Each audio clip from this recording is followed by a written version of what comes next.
चलिए hello good morning all of you. चलिए तो हम लोग आज पढ़ रहे हैं, जरा ध्यान से सुनिएगा।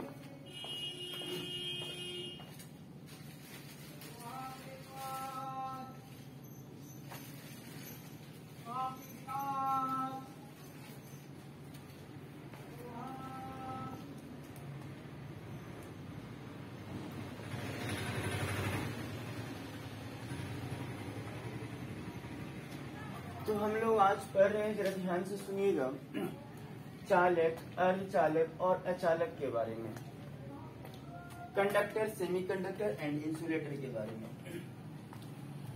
तो सबसे पहला काम, चालक, अचालक और अर्धचालक के बारे में कुछ कॉन्सेप्ट दे रहे हैं आपको। देखिए, प्रत्येक ठोस पदार्थ के परमाणुओं में कुछ इलेक्ट्रॉन ऐसे होते हैं जो परमाणुओं के नाभिक के आकर्षण बल के बंधन से मुक्त होते हैं। ठीक है, मैंने प्रत्येक ठोस पदार्थ के परमाणु में कुछ इलेक्ट्रॉन ऐसा होता है जो परमाणु के नाभिक के आकर्षण बल के बंधन से फ्री रहता है, स्वतंत्र रहता है, तथा समस्त पदार्थ में घूमने के लिए स्वतंत्र होते हैं, ठीक है।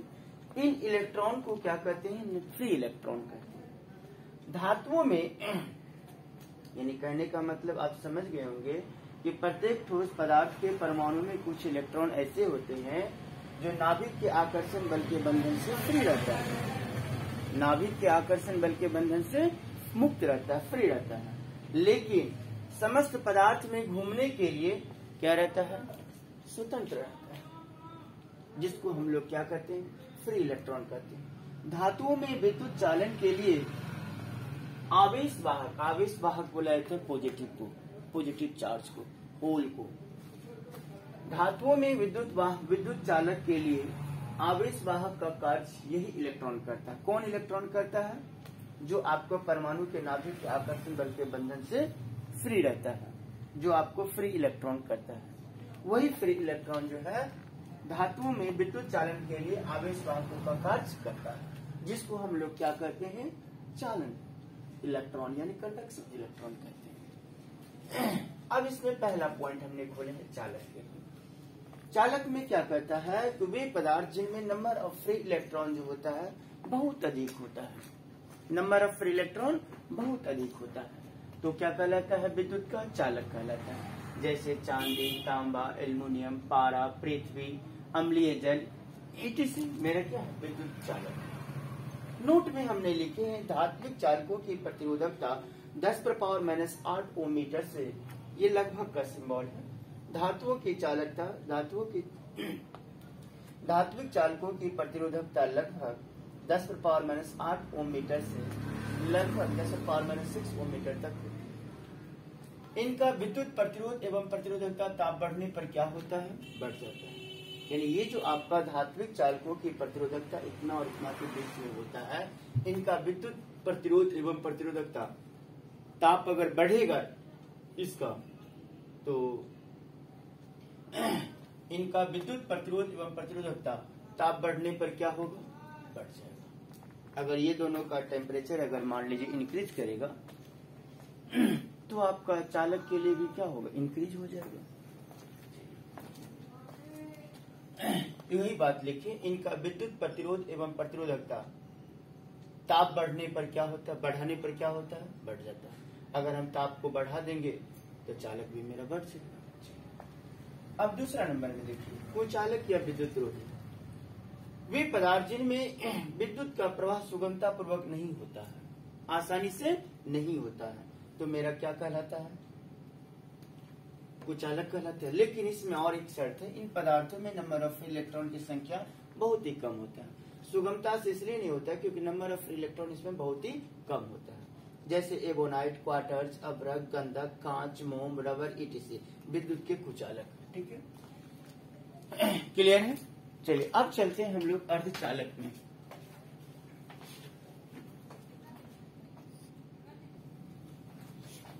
तो चलिए अर्धचालक में अब हम लोग देखते हैं।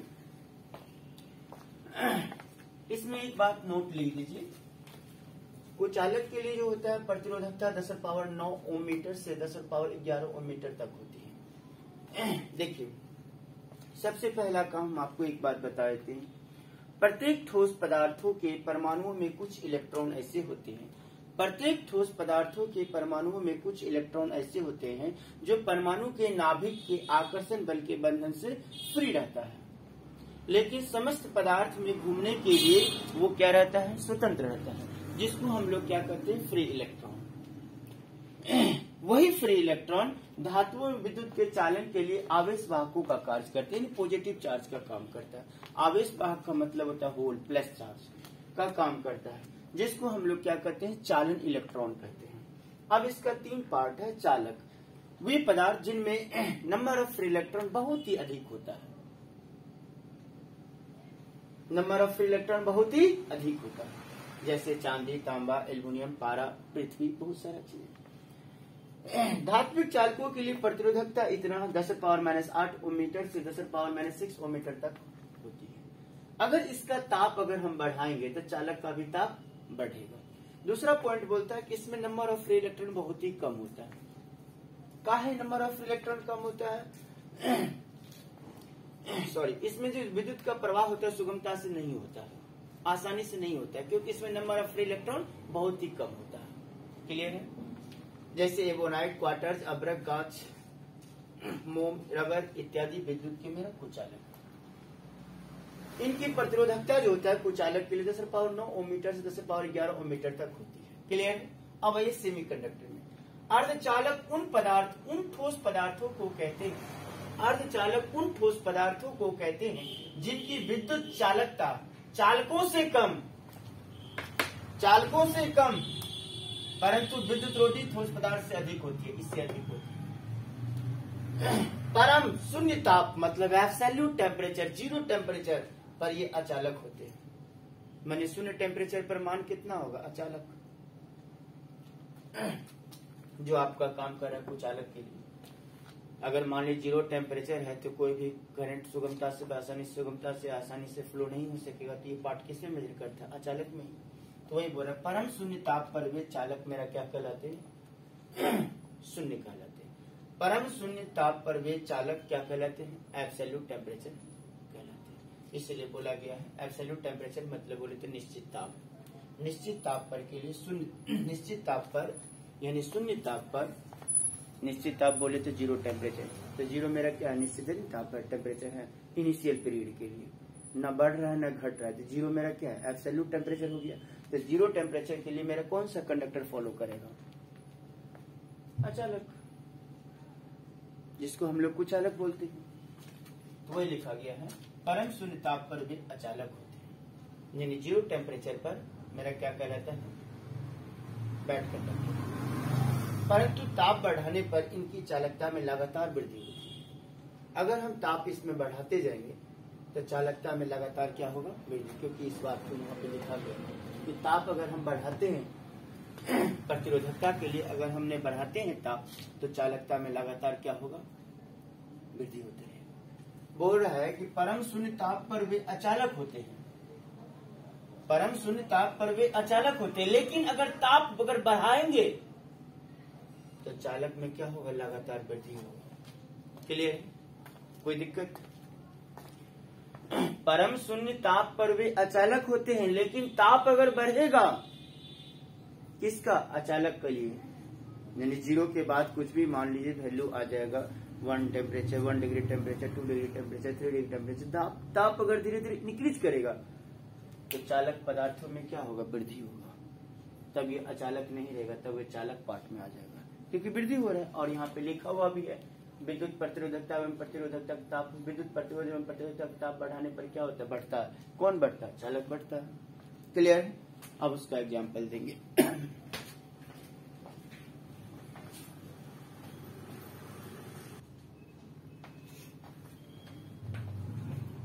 देखिए, सेमीकंडक्टर के लिए जर्मेनियम, सिलिकॉन तथा कार्बन ऐसे पदार्थ हैं जिनमें फ्री इलेक्ट्रॉन की संख्या चालकों से कम है। सेमीकंडक्टर में जर्मेनियम, सिलिकॉन तथा कार्बन ऐसे पदार्थ हैं जिनमें फ्री इलेक्ट्रॉन की संख्या चालकों से कम लेकिन विद्युतरोधी पदार्थों से अधिक होती है। इनकी प्रतिरोधकता 10⁻⁻1 ओम मीटर से 10⁻4 ओम मीटर तक होती है। क्लियर है? अर्धचालकों के प्रकार। अर्धचालक दो प्रकार का होता है। पहला निज अर्धचालक या आंतरिक अर्धचालक जो बोल सकते हैं, इंस्ट्रिंसिक सेमीकंडक्टर। दूसरा बाह्य अर्धचालक मतलब बाहरी अर्धचालक, एक्सट्रिंसिक सेमीकंडक्टर। निज अर्धचालक देखिए क्या बताता है। शुद्ध जर्मेनियम तथा सिलिकॉन अपनी स्वाभाविक अवस्था में निज अर्धचालक कहलाते हैं। अपनी स्वाभाविक अवस्था समझ रहे हैं? जर्मेनियम और सिलिकॉन का जितना अपना संयोजकता होता है, बस उतनी संयोजकता के साथ किसी के साथ अपना साझेदारी करके कोवैलेंट बॉन्ड बनाएगा, जिसको हम लोग सहसंयोजक बंधन बोलते हैं। तो जितना उसके पास संयोजकता होता है तो वो उसका एक स्वाभाविक अवस्था है। वो उतने संयोजकता के साथ किसी दूसरे के साथ क्या करता है? कोवैलेंट बॉन्ड बनाता है। तो वही अपनी स्वाभाविक अवस्था को जर्मेनियम और सिलिकॉन का जो अपना स्वाभाविक अवस्था होता है, जितना अपना संयोजकता होता है, वही स्वाभाविक अवस्था मेरा क्या कहलाता है? आंतरिक अर्ध क्या कहते हैं? स्वाभाविक अवस्था मेरा निज अर्धचालक कहलाता है। ये पदार्थ अपने आंतरिक गुण के कारण अर्धचालक की भांति व्यवहार करता है। ये पदार्थ जो है अपने आंतरिक गुण के कारण, जो इसका इंटरनल फॉर्म होता है, किसी दूसरे के साथ साझेदारी करना, किसी तीसरे के साथ साझेदारी करना, जैसे अपनी साझेदारी करके बताएंगे, आंतरिक गुण के कारण अर्धचालक की भांति अपना व्यवहार करता है। ठीक है? अगर किसी के साथ संयोजक कोवैलेंट बॉन्ड बनाना है तो जर्मेनियम और सिलिकॉन अपनी स्वाभाविक अवस्था से ही अपना बना लेगा, आंतरिक गुण के कारण ही बना लेगा। तो वो पार्ट मेरा अर्धचालक को मेजर करेगा। क्लियर? तो वही बोल रहा है कि जर्मेनियम और सिलिकॉन अपनी स्वाभाविक अवस्था में निज अर्धचालक कहलाते हैं। ये पदार्थ अपनी आंतरिक गुण के कारण, कौन? निज अर्धचालक। ये पदार्थ अपने आंतरिक गुण के कारण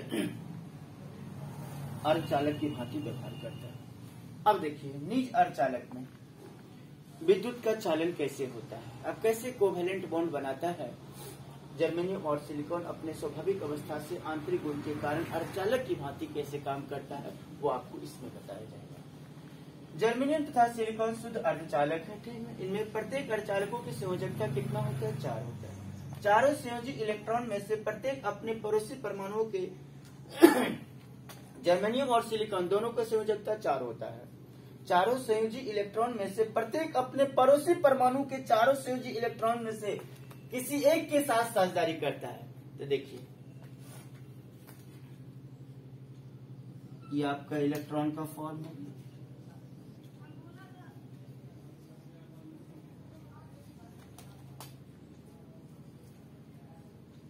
सबका संयोजकता 4 होता है, प्रत्येक की संयोजकता 4 होता है। ठीक है ना? किसी एक प्रत्येक अर्धचालकों की संयोजकता 4 होती है।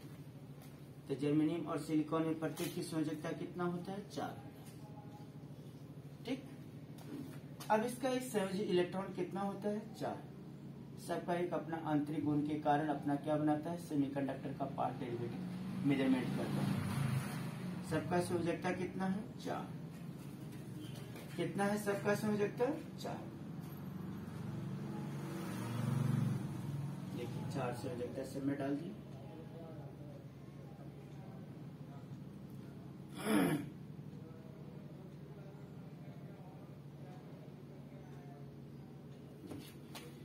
जर्मेनियम तथा सिलिकॉन शुद्ध अर्धचालक, इनमें प्रत्येक अर्धचालकों की संयोजकता 4 होती है। सबका संयोजकता कितना होता है? 4। किसी एक जर्मेनियम परमाणु में से, मान लीजिए कि जर्मेनियम परमाणु, किसी एक जर्मेनियम परमाणु में से चारों संयोजी इलेक्ट्रॉन में से, इससे गौर सुनिएगा, इससे या इससे या इससे या इससे इससे किसी से, चारों संयोजी इलेक्ट्रॉन में से किसी एक के साथ साझेदारी करके, किसी एक की साझेदारी हो रहा है, सब अपने पड़ोसी के साथ साझेदारी करेगा। किसी एक के साथ साझेदारी करके क्या बनाता है? कोवैलेंट बॉन्ड बनाता है। क्या बनाता है?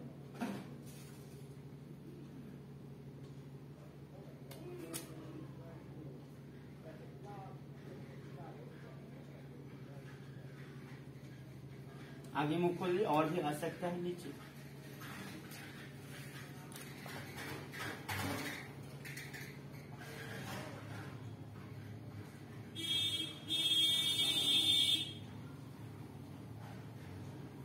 हो गया। जर्मेनियम तथा सिलिकॉन शुद्ध अर्धचालक, इनमें प्रत्येक अर्धचालकों की संयोजकता कितना, सबका 4। किसी एक जर्मेनियम परमाणु से 4 संयोजी इलेक्ट्रॉन में से प्रत्येक अपने पड़ोसी, देखिए ये अपने पड़ोसी से, ये अपने पड़ोसी से, ये प्रत्येक अपने पड़ोसी से अपने पड़ोसी परमाणु के 4 संयोजी इलेक्ट्रॉन में से किसी एक के साथ, देखिए ये इसके साथ, ये इसके साथ, ये इसके साथ, ये इसके साथ, किसी एक के साथ साझेदारी करके कोवैलेंट बॉन्ड यानी सहसंयोजी बंधन बनाते हैं, की रचना करते हैं। ये बंधन ही पड़ोसी परमाणुओं के बीच बंधे रहते हैं। ये इससे बंधा रहता है, ये इससे बंधा रहता है, ये इससे बंधा, सब एक दूसरे से बंधे रहते हैं। ये बंधन ही पड़ोसी परमाणुओं के बीच बंधन, ये जो बंधा हुआ रहता है तो कुछ फोर्स लगेगा, ये बंधन ही पड़ोसी परमाणुओं के बीच बंधन बल प्रदान करता है। कौन सा बल प्रदान करता है? जो एक दूसरे से बना हुआ रहता है, एक फोर्स की भांति काम करता है कि ये इसको अट्रैक्ट करेगा, ये इसको अट्रैक्ट करेगा, इसको बंधन बल प्रदान करता है, जो एक क्रिस्टल की भांति व्यवहार की जाती है। किसके भांति व्यवहार की जाती है? क्रिस्टल। तो क्रिस्टल में इस प्रकार की रचना प्रत्येक दिशा में बनी होती है। क्लियर है? तो ये था आपका निज अर्धचालक में विद्युत चालक का काम कैसे। तो निज अर्धचालक में काम कुछ भी नहीं है। शुद्ध जर्मेनियम और सिलिकॉन की चालकता कितना होता है, संयोजकता कितना होता है? 4। तो संयोजकता 4 होता है। तो कोई एक जर्मेनियम परमाणु का इलेक्ट्रॉन ले लीजिए, बीच में चारों तरफ आपने कोवैलेंट बॉन्ड के लिए क्या करिएगा, प्रत्येक अपने पड़ोसी के साथ में 4 संयोजकता को डाल दीजिए और अपने पड़ोसी के साथ में एक स्ट्रक्चर तैयार कर दीजिए। वो स्ट्रक्चर आपको कहलाएगा कोवैलेंट बॉन्ड। क्या कहलाएगा? ये कोवैलेंट बॉन्ड कि प्रत्येक परमाणु अपने पड़ोसी परमाणुओं के साथ में साझेदारी करके एक कोवैलेंट बॉन्ड की रचना करता है, जो क्रिस्टल की भांति आपको व्यवहार किया जाता है। किसके भांति व्यवहार किया जाता है? क्रिस्टल के भांति। क्लियर है? तो ये आपका निज अर्धचालक के लिए काम। अब हम लोग चलते एक्सट्रिंसिक सेमीकंडक्टर में।